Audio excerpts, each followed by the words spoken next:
before Christmas, you'd have seen us getting our oil store container sorted. I've just popped in this morning early to get some oil for something, and I say it's turned out very well. I'll show you. So I'm quite impressed, really. I haven't been in there since he's done it. So the light switch there with the red panel behind it, so you can tell it's electrics. Board there so we can label up what oils in the appropriate drums, and then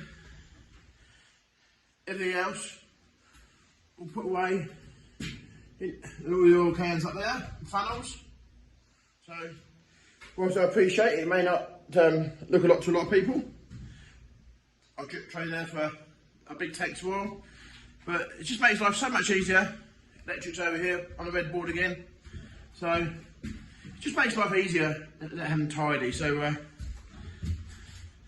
this is Paul's little job here. I'll give him 10 out of 10 for that.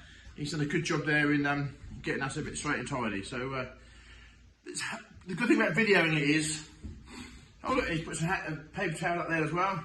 Look at that. The only thing I'm probably missing is a bin, but we'll sort that.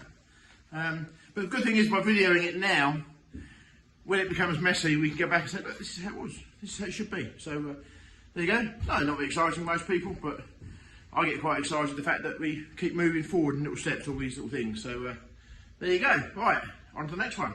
Right, well, just been to drop that van off that we bought the other day, and that's going down to use in Kent with one of our guys down there. And so he came up on the train this morning from Kent. He met him at the train station. He's taking the van back, and now he's going to pick up a blue tractor, which has been harvesting cabbage, I think, or something like that, up to Christmas. And now we're going to give it a major quick valet wash, and he's going out for a hire starting Monday for, I think, so I'm out for about 12 months. So very pleased to get that hire. Very lucky that we get those hires, and my drive is very bumpy. So we're going to get this washed now, get it ready, and get it all checked over, ready for a Monday morning delivery.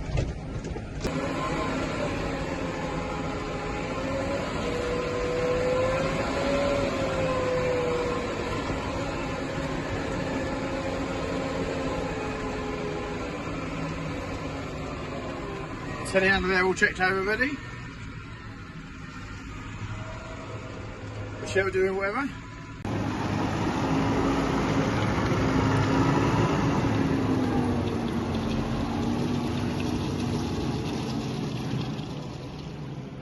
And I'll go and please Paul now. Oh, look at that. He's on the wash bay. And yeah, look at that, the wash bay's all nice and clean. This will please him now, there's not money tractor on it, but there you go. Right, and they give it a wash. A quick tour of the tractor before we start. So, quite grubby where it's been used. It's alright, Paul, you alright? Yeah. It's quite grubby where it's been used and working. And to be fair, I think the customer would have done it, but we got there a bit early for him, so we were a bit ahead of him there. But anyway, that's the inside. Paul's into it already, but she's certainly been working in a bit of a mud and slurry there. But so the customer would have done it, but we was there early for him, so that's why we're going to do it. Say he was going to do it, we just beat him to it. But there you go. So there's a picture of it before, and we'll come back and have a look at it in the cut 3 hours. And look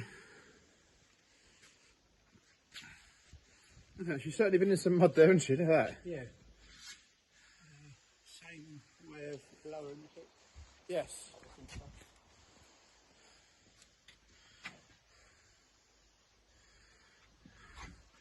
Quite grubby.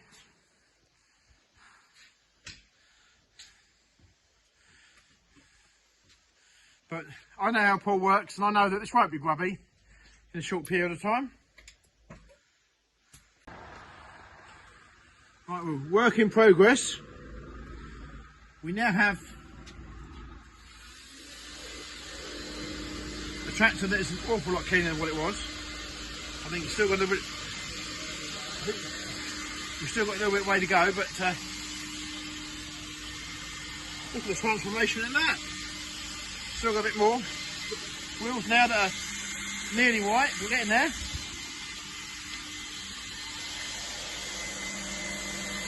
I don't think people realise how much, when you wash a tractor, how much there is of a tractor to wash. Oh yeah, right. That is the piles of mud that have come off this tractor, and that's quite substantial. That's quite a substantial pile of mud, but let's say he's still going. But it's getting better. But there is a lot of, I generally don't think people realise just how much work involved in washing a tractor, but it's looking an awful lot better. We'll have a further update when he's done. So there you go. See, not only has Paul washed the tractor, which is now over there in the shed, he's now washing down the washdown bay, which is a good thing. I wish more people were as conscientious. But see, so whatever comes in next, we'll clean start. So what's the plan tomorrow then, Paul? Valet the tractor inside. Sorry? Valet the tractor inside tomorrow. Valet the tractor, get a 2000 tank over there, right. Take the corners off. Right. And then do whatever after. See, there you go. That's it. What can you, and it's Saturday tomorrow, you see. Doesn't matter, Paul, does it? Doesn't matter. No. Every day's a winner. Right, look at, Yeah. there we go. Look at that. You did a good job there with that. Right, well here we got one totally different looking T7225 New Holland.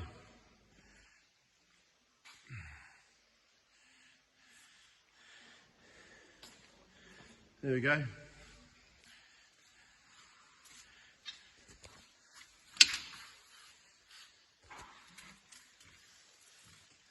And there's the cab, all valeted out, polished, and smelling a lot better. Now, whilst I appreciate, yes, we've only cleaned the tractor, and people will probably say to us, well, it's only gone out and hire, it'll only get muddy again on Monday. Yes, it will get muddy again on Monday, but it's not nice for the driver to get into a cab or get hold of a vehicle that's, you know, not right. So we take a lot of pride in doing this, but there we go. That's going now on Monday, before it goes away, is having a safety system fitted to it, which is like cameras and sensors around the tractor that alert the driver if anybody actually gets close to it, and then it's going to have like a digital display near the door with a thumbs up symbol, so that you shouldn't really approach the tractor or the driver until the driver has pushed his little button in the cab to give you his thumbs up to tell you that he's recognised you're there and it's safe for you to approach the tractor. So whilst I appreciate it's not really a farm thing, on a lot of construction sites now, these big sort of HS2 jobs and those sort of major projects, it is becoming a very, very common thing. So a bit more of that on Monday when it's fitted, but doesn't that look a lot different though? Doesn't that look a lot different? There's a bit of a contrast between two tractors. I'm showing my age now, but I remember when like that was a fair sized tractor on a farm. Although, yes, I understand it's two-wheel drive and a lot four-wheel drive, but what a contrast there. But bearing in mind, this one is probably, hang on, I'll soon tell you. Bearing in mind, that was 34 years old and still does a day's work here on the farm. Mainly shunting, don't get me wrong, and things like that. But a very, very handy and useful tractor. And there we go. What a contrasting picture. It's Saturday, and gives a chance to catch up on some things we haven't got done during the week. So now, how are you feeling? I'm feeling probably about 85%, which is good. Feel quite happy, we've got lots going on. How are you feeling? Box blow is always good. Right, I'm going to go and put that fuel bowser on that lorry. But first of all, I'm going to nip down the road to our local petrol station and just fill the lorry up with fuel. So it's a really expensive 5 minutes, isn't it? But needs must. And we always maintain that if ever there's going to be a fuel shortage again or whatever, you'll carry on supplying us. I don't know, maybe I'm, I don't know. But anyway, let's go get some fuel. Just let the lorry warm up for a few minutes, a bit down the road. But I'll get a cab here and look around here and think, right, we need to start thinking how we're going to smarten this all up. Ready for Truck Fest. I know we can buy pre-made mats and covers and all sorts of things for the lorry online. Steering wheel covers, you can buy it all done. But is there anybody out there that knows someone that actually makes it, so we can get it sort of embroidered with GCS on it and get the curtains so they've got GCS on them, things like that? Just, I know it sounds silly, but it's just, it would be nice to sort of highly personalise the truck. So if anybody's got any ideas. Also, we want a personalised name board for the rear of the cab on this truck. So does anybody know the best way of doing that? How we go about this personalised board for the back here that sort of lights up with LED lights. Do we just go and get some laser cutting done and put the lights behind it? Don't really know. Anybody had it done? Please let us know. Also, you see these guys drive around with the LED lights around them. Are they just really the basic LED lights that you go and buy and put on your Christmas tree or in your house or things like that, or these little sticky on strip things that we've used for the tractor runs? I don't know. I genuinely don't know. Or is there sort of a 24 volt sets or 12 volt sets that you buy for lorry cabs? Anybody's got any expertise on this, I'd be quite interested to know, because we genuinely have never done one before. But don't want to go silly, we just want to make it personalised and just make it so that it stands out a little bit. And we will go on and do it. It is going to happen, and it's going to happen quite soon, because I think Truck Fest will come around quite quick. So yeah, if anybody's got any tips or information on how or what we should be doing with the inside of this cab of the truck, we would be grateful for your help. So please in the boxes below, or email us or message us, whatever. Any ideas on how we should do it, and or who we should go to get the bits and pieces from, would be much appreciated. Right, fuel. It's beginning to get an expensive hobby this morning. We're still not known. That's actually one of the cheaper fill-ups. £488. We had about a third of the tank in there first. So there you go. Nice about. Anyway, that's from our local garage, Winkle's Garage in Bournemouth. We like to come here, help a local business, it's always good. So yeah, £488. There we go. Right. Homeward bound. Alright.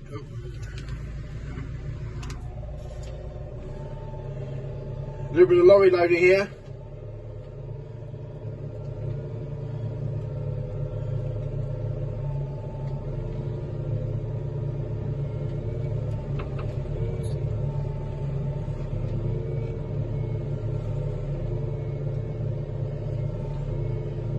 If you could see the look of concentration on my face of trying to hold the phone and load this and not get it wrong, you'd understand.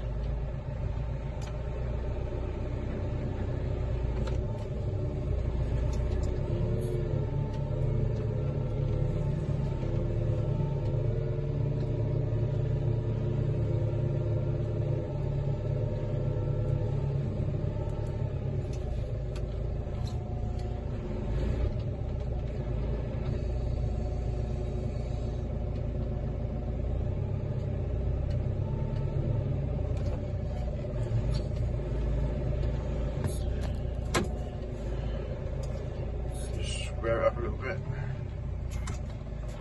There we go.